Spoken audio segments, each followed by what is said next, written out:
二手车商竟然被老实车主给坑了，光修复发动机的费用就比买车还要贵。这是一辆1998年生产的福特福克斯 ST 小跑车，它不仅拥有 RS Turbo 的魅力和浮华，更大的优势就是可靠的速度，被当时的人们称作为袖珍火箭。仅用225马力就能够做到5秒内从0加速到60英里，最高时速也超过了150英里。可由于这辆车存世的数量逐渐减少，所以福克斯 ST 二手市场的价格也是水涨船高。作为二手车商的麦克在这时看到了商机，于是就驱车100多英里来到了穆罕默德的家里。这里有一辆低价出售的福克斯 ST， 这台车子从外观上看没有什么毛病，并且还附带了扰流板，甚至还有一些不错的细节，比如一些小的空气动力学的部件。至于车内就更不用说了，除了一些小的磨损外，其余的都非常的完美，甚至就连发动机的声音都是非常的震撼。唯一的缺点就是发动机警示灯亮起了，所以狡猾的麦克这次也带了专业的工具，扫描后上面只出现了一个错误信息，是加热氧传感器的错误，这让麦克稍微安心了一些，没有扫描出一大堆的错误提示。接着麦克就将车子开了出去，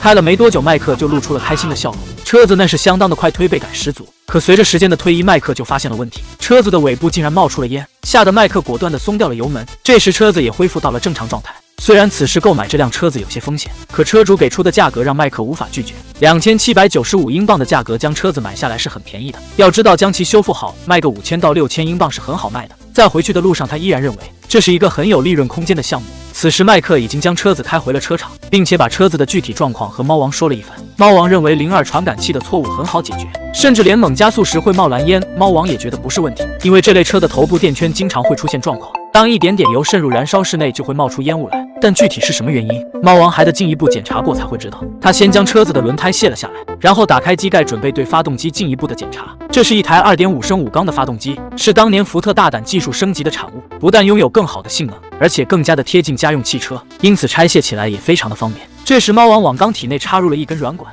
是用来进行气缸泄漏测试的。猫王已经对前3个缸测试完了，目前为止它们看起来还不错，现在是处于第4个缸。当猫王旋转了引擎，并使4号气缸里面的活塞到达上支点时，这就意味着阀门现在已经关闭，理论上任何东西无法进入燃烧室，除了火花塞孔拧入的这个小管外。猫王现在要做的就是将它连接在压缩机上，通过进行加压来检测是否有泄漏的地方，从而找出问题的原因。经过猫王一系列的测试后，事实证明4号气缸是泄漏的，而要精确找到具体泄漏的方位，猫王也有着小的技巧。只见他在桌子上拿来一根软管，一头放在发动机的缸体上，一头用耳朵去感受，从缸体内部到供水系统，再到石油系统，逐步的检查漏气的地方。这时我们明显的能听到漏气的声音。有2种真正的方法可以让油进入燃烧室，一是由于有故障的缸电圈造成的，另一个可能是油向上并经过活塞，经过活塞环并进入该室并被燃烧。现在以猫王听到的结果是后者，那么现在就面临着一个严重的问题，现在不仅仅是头部电圈的问题，这意味着猫王要将发动机拆解，进一步的检查问题所在。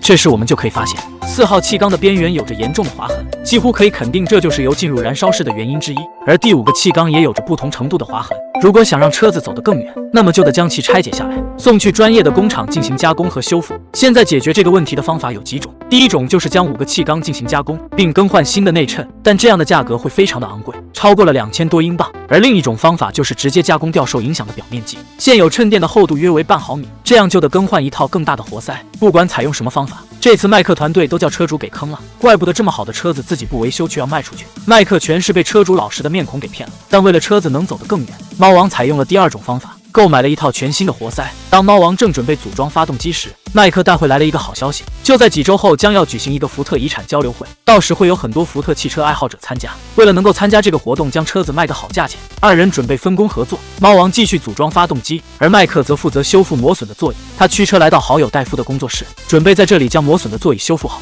看着师傅熟练地修复着座椅，只能用一句话来形容：专业的事还得专业的人来干。不但为其更换了新的材料，而且给其做了简单的升级，让座椅坐起来更加的舒适。而此时的车库内，猫王已经修复好了发动机，现在准备对车子的外观做一个装饰，给车子的外表贴了一层贴纸，这样能让车子看起来不那么普通，更加的具有美感。等将翻新好的车轮和座椅都安装上去后，这台被坑的福特福克斯 ST 就修复完成了。此次项目总共支出的费用是4435英镑，如果不是猫王修复发动机时采用了折中的办法，相信这次的维修费用得翻1倍不止。2人将其带到了福特稀有车辆的交流会现场，这里有着各式各样的老式福特汽车，都是比较稀有的车型，虽然现在看起来没有现代车那么美观，但这些都是某个时代福特的代表车型。而麦克修复的车子也被一个美女看中，他是福克斯 ST 的忠实粉丝，一直梦想着有一辆自己的快速福特。最终，他以6000英镑的价格成功将其买到手。虽然这台车子卖的价格也不算高，但修复的过程也算是惊险。在发动机出现警报灯，又在猛加速冒烟的情况下购买了车子，简直就是一场赌博。内地的二手车商这样的车绝对是不会购买的。各位看官，你们觉得呢？